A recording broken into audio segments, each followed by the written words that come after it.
Capítulo 48. Acalma antes. O sol quase havia desaparecido atrás das montanhas a oeste quando Riste se agachou, os dedos agarrados ao pomo em forma de cabeça de leão de sua nova espada, o suor escorrendo de sua testa. Ele controlou a respiração. Ele e a irmã Anila vinham praticando as formas de espada desde que montaram o acampamento. Anila estava um pouco desequilibrada desde que se juntaram ao quarto exército, quase 2 semanas atrás. Parecia que as formas de espada a acalmavam. Riste não se importava. Estava feliz por ter uma parceira, mesmo que Anila fosse mais áspera que areia.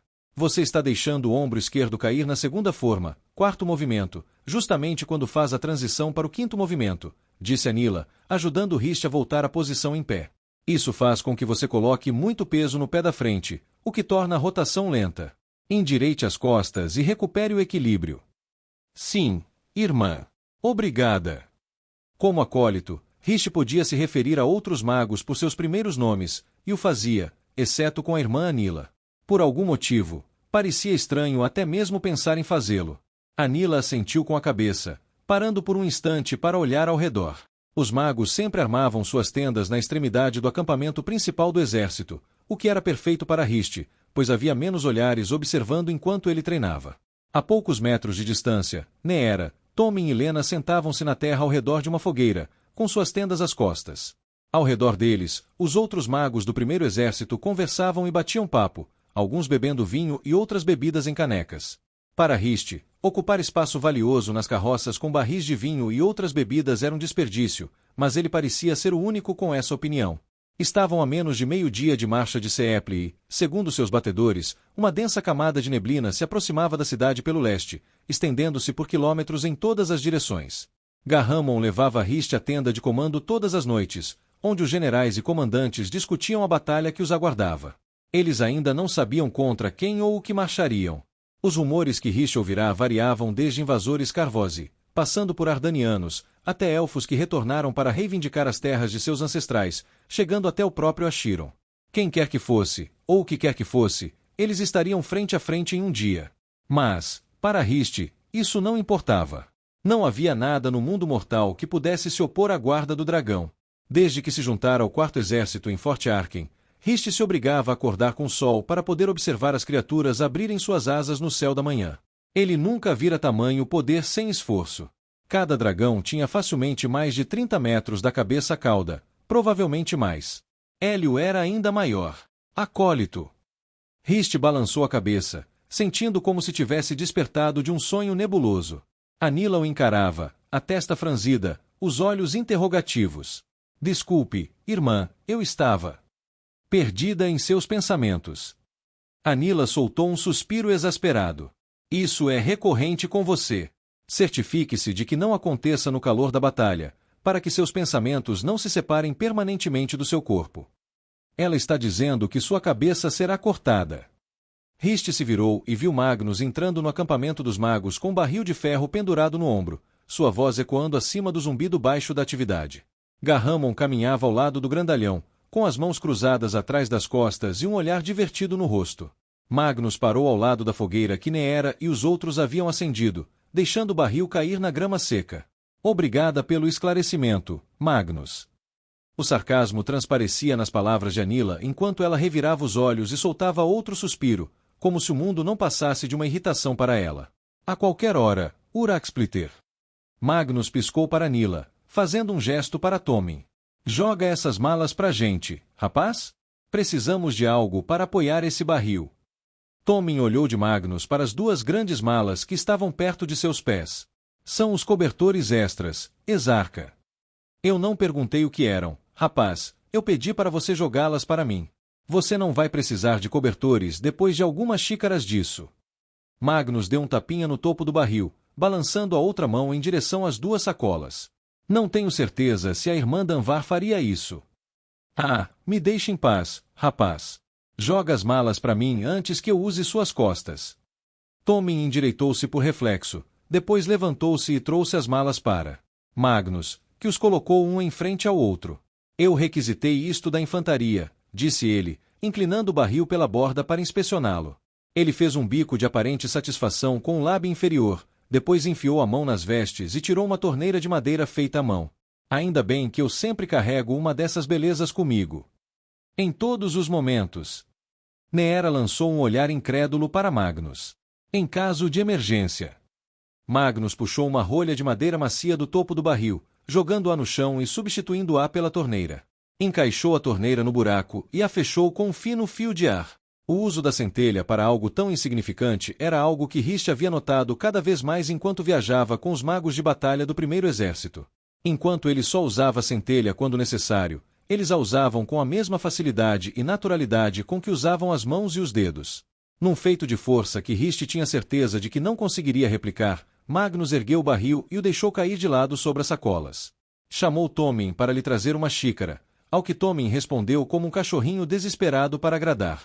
Não demorou muito para que estivessem sentados ao redor da fogueira, saboreando seu segundo, ou quarto, no caso de Magnus, copo de vinho, enquanto os últimos raios do sol poente se estendiam no horizonte. Rist nunca havia provado vinho até chegar à embaixada em Al-Nazla. No início, não tinha certeza se gostava, mas acabou se acostumando. O vinho que agora girava em sua taça, porém, era melhor do que qualquer outro que provara durante todo o tempo em que estivera na embaixada. Era doce e encorpado, com um sabor persistente que se derretia em sua boca. Não é exatamente a mesma coisa que recebemos na embaixada, disse Garramon com uma risada curta, acenando com a cabeça na direção da caneca de Rist. O homem estava sentado à direita de Rist, com os joelhos encolhidos junto ao peito, a luz da fogueira tremeluzindo em seu rosto. É uma tradição, disse ele, levando a caneca ao nariz e inalando o aroma. O melhor vinho do norte é feito a poucos dias de cavalgada sudoeste de Kataga, do outro lado das montanhas Colmir, em uma pequena região conhecida como Etrus. O clima lá é ideal para o cultivo de uvas. O calor das terras queimadas é equilibrado, o solo é perfeito e chove na medida certa. A cada ano, metade dos barris é trazida para Al-Nazla. Dessa metade, outra metade é destinada ao imperador, que a distribui conforme sua necessidade. A maior parte acaba em sua própria adega. A outra metade é dada aos exércitos para que a carreguem consigo sempre que marcharem. Por quê? Garramon deu de ombros levemente, inclinando a taça para fora. Na véspera da batalha, o mínimo que se pode oferecer àqueles dispostos a dar a vida é uma boa taça de vinho. Ele riu enquanto falava, balançando a cabeça. Embora Garramon tivesse se tornado mais afetuoso com Rist desde que se conheceram, Rist nunca ouvira rir como naquele momento. Provavelmente era o vinho, mais do que qualquer outra coisa, mas fosse o que fosse, era um sorriso agradável. Honestamente, Fanny sempre adorou vinho. Foi ideia dele. Um gesto simples, mas muito apreciado.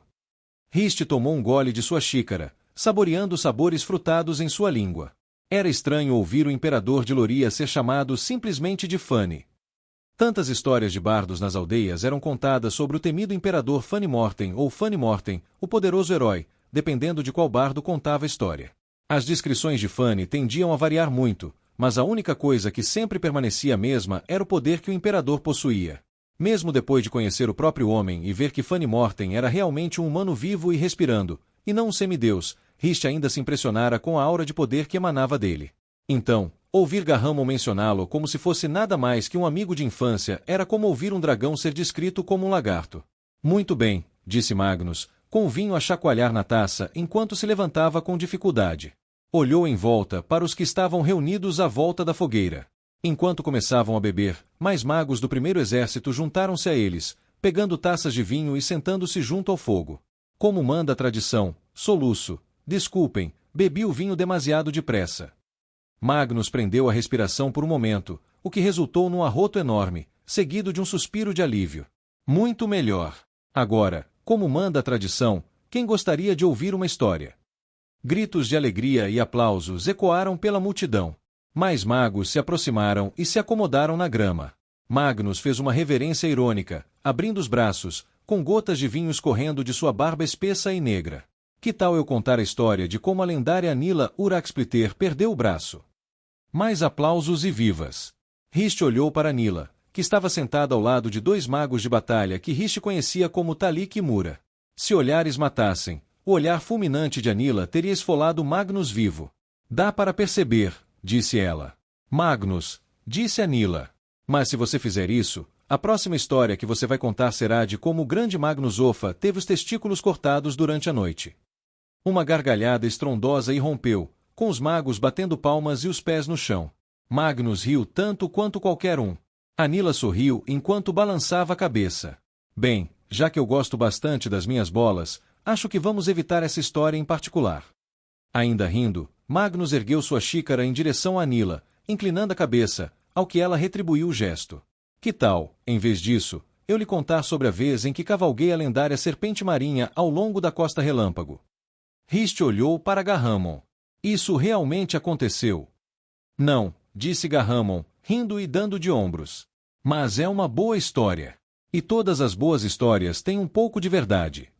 Farda estava de pé entre duas tendas armadas, com os braços cruzados e a cabeça inclinada para o lado. Mordia o lábio superior com os dentes inferiores, pensativo. Adiante, numa pequena clareira rodeada de tendas, magos do primeiro exército reuniam-se em volta de uma fogueira enquanto Magnus Ofa contava a história de quando cavalgou a serpente marinha desde os penhascos de Kergan até a beira da Costa Relâmpago. Farda já ouvirá a história muitas vezes, embora tivessem passado séculos. Na realidade, Magnus havia comido cogumelos alucinógenos suficientes para matar um cavalo e saltara de um penhasco baixo perto de Kergan, agarrando-se ao tronco caído de uma pequena árvore. O homem teve sorte de não ter morrido. Encontraram-no quase uma semana depois, quando foi arrastado para a costa de Bromis. Para Farda, nesse caso específico, a verdade era muito mais engraçada do que a mentira, mas enquanto Magnus fosse quem contasse a história, a verdade raramente seria revelada. Magnus havia convidado Farda para se sentar e beber junto à fogueira, mas mesmo que Farda gostasse da companhia das pessoas, ele devia aos magos do quarto exército beber com eles naquela noite. Se eles iriam lutar ao seu lado, o mínimo que ele podia fazer era compartilhar uma bebida com eles. Mesmo assim, Farda não conseguiu se conter e passou pelo acampamento de Magnus no caminho. Havia algo que o incomodava, um enigma que precisava ser resolvido, o jovem que Garramon havia patrocinado. Farda conseguia vê-lo agora, sentado na grama ao lado do outro acólito que viajava com Garramon, com uma caneca de vinho na mão. Não só havia algo irritantemente familiar no rosto do homem, como seu nome também lhe soava familiar. Rist Avel. Por que esse nome me era tão familiar? Farda passou alguns longos momentos observando o jovem, tentando se lembrar de onde o conhecia. Ele sabia que a resposta para seu enigma estava pairando em sua mente, quase ao alcance das mãos. Sem nem perceber que a havia tirado do bolso da calça, Farda sentiu o toque familiar da moeda na palma da mão. Magnus estava na parte da história em que usará algas marinhas para criar as rédeas da serpente marinha. A única parte verdadeira da história envolvendo algas marinhas era que, quando Magnus foi parar na praia, estava quase todo coberto por elas. Soltando um suspiro, Farda guardou a moeda de volta no bolso da calça, virou-se e seguiu para o outro lado do acampamento, onde seus magos haviam armado suas tendas. Então, tudo o que é preciso é uma guerra para te ver de novo, seu verme rabugento. Farda parou, tentando localizar a voz, então se virou para ver duas mulheres e um homem caminhando em sua direção, à luz da lua e das fogueiras iluminando seus rostos. Ala, ouvi dizer que você estava viajando com o segundo exército de Arginvates. Farda estendeu a mão e segurou o antebraço de Ala quando ela o estendeu. Fazia apenas 10 ou 20 anos desde a última vez que Farda a vira. Não era um tempo particularmente longo. Ele ainda achava estranho olhá-la desde que sua alma gêmea, Dalianir, fora tirada deste mundo.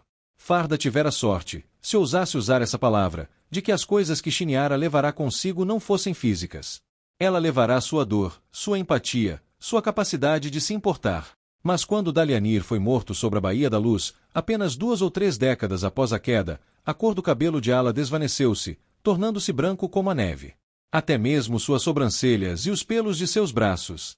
Junto com isso, os dedos da mão esquerda de Ala se fecharam em um punho perpétuo, endurecidos como pedra. Outras coisas também se perderam. Coisas que estavam abaixo da superfície. Mas a mulher nunca perdeu seu coração nem seu humor.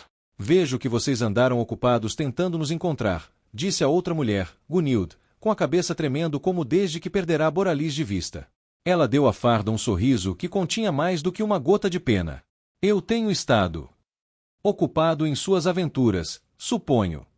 O último dos 3, Ilin, ofereceu a mão a Farda. Como se não bastasse ser um elfo sem um dragão em um império dominado por humanos, os deuses decidiram privar Ilin da visão quando Voraxes lhe foi arrancado.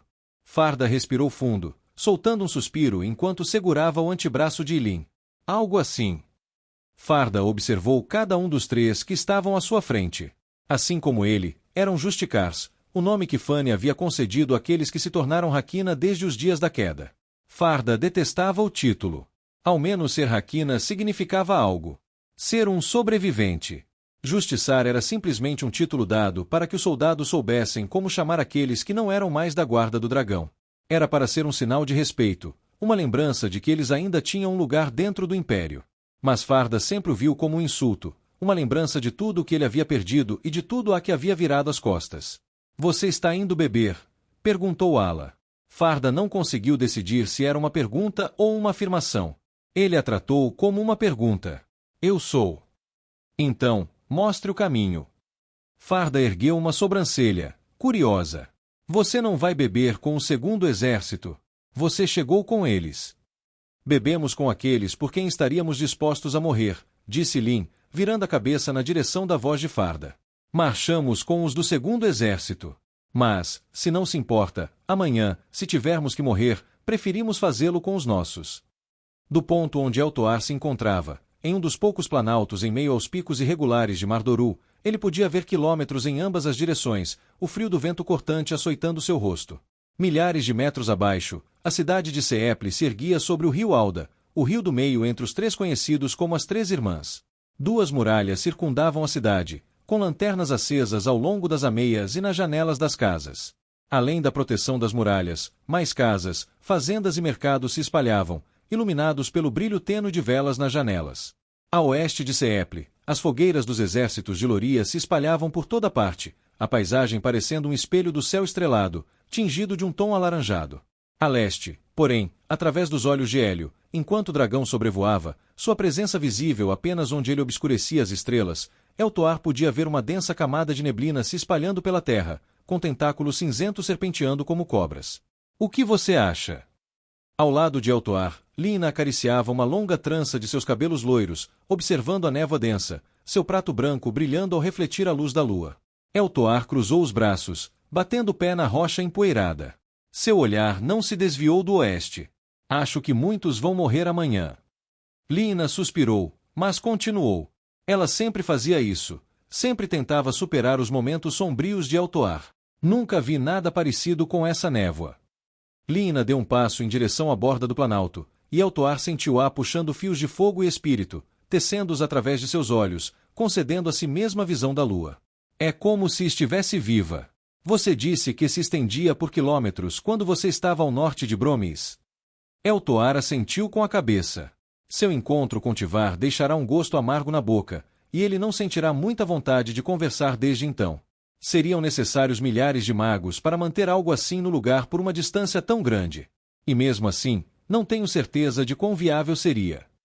Lina deixou o silêncio pairar entre eles, esperando que Eltoar comentasse, e então se virou. Eltoar esperava encontrar em seu rosto de desprezo e irritação, mas em vez disso, encontrou olhos suaves e um olhar de empatia. Tivar vai mudar de ideia, Eltoar. Ela vai. Eltoar balançou a cabeça. Não, ela não vai. Não vou enterrar outro da nossa espécie. Não vou despedaçar outra alma. Eltoar não conseguia tirar as palavras de Tivar da cabeça. Pelennor disse acreditar que o novo Draleide iria ao templo e acenderia o farol. Isso poderia levar dias, meses, anos. Mas Pelennor quase nunca se engana nessas coisas. Se eu fosse esse novo Draleide, eu gostaria de conhecer o passado. Eu gostaria de falar com a única parente verdadeira que tenho. Quando ele for ao templo, verá Tivar, e ela verá a luz da esperança no que ele pode trazer. Lina inclinou-se para frente, atraindo o olhar de Eltoar. Nós vamos consertar as coisas. Será que algum dia isso poderá estar certo, Lina? É a Ezon Virandran quem o ensina. A Ezon jamais perdoará o que fizemos. Jamais. E nem os outros. Mesmo que este novo dragão traga nova vida, será que o passado poderá algum dia ser verdadeiramente reconciliado? Sempre há esperança, meu amigo. E é em direção à esperança que caminharemos, aconteça o que acontecer. Eltoar deu um suspiro suave para Lina e então voltou a olhar para a terra à sua frente. O luar brilhava nas águas turbulentas das Três Irmãs. Tivar disse algo que não consigo esquecer.